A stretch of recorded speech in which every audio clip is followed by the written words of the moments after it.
J'ai un petit chien, un cadeau de Dany Saval, l'épouse de Michel Drucker, qui vient de la Réunion, dont on s'est servi comme appât vivant pour pêcher le requin. C'est une horrible histoire, ça se fait beaucoup encore.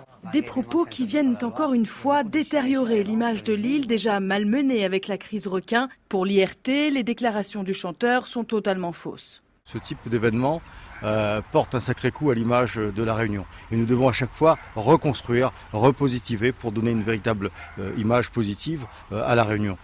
Sur les faits, je n'insisterai pas puisque à la Réunion, les gens savent que c'est une pratique qui n'existe pas ou qui n'existe plus. Si elle a existé, moi j'ai 55 ans, je n'ai jamais vu de pêche au requin à la Réunion. Ça fait partie des légendes.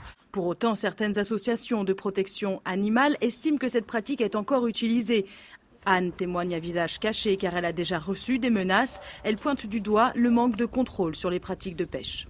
Reste une pratique sporadique. On sait que ça s'est eu fait, ça continue à se faire de manière très cachée. Maintenant, l'affirmer avec des preuves, c'est relativement difficile puisqu'il faudrait qu'il y ait des contrôles en mer réguliers, que les gens se fassent prendre pour pouvoir l'affirmer. Il faudrait qu'aux sorties des ports, il y ait des contrôles par la gendarmerie maritime. En ont-ils les moyens de faire tous ces contrôles, le temps, les moyens humains, matériels? Voilà, le problème il est là. Elle ajoute malgré tout que l'utilisation des animaux pour la pêche n'est pas une pratique généralisée, bien qu'elle existe.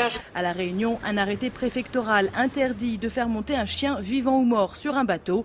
La préfecture affirme que depuis plus de 4 ans, aucun délit de ce type n'a été constaté par la brigade maritime.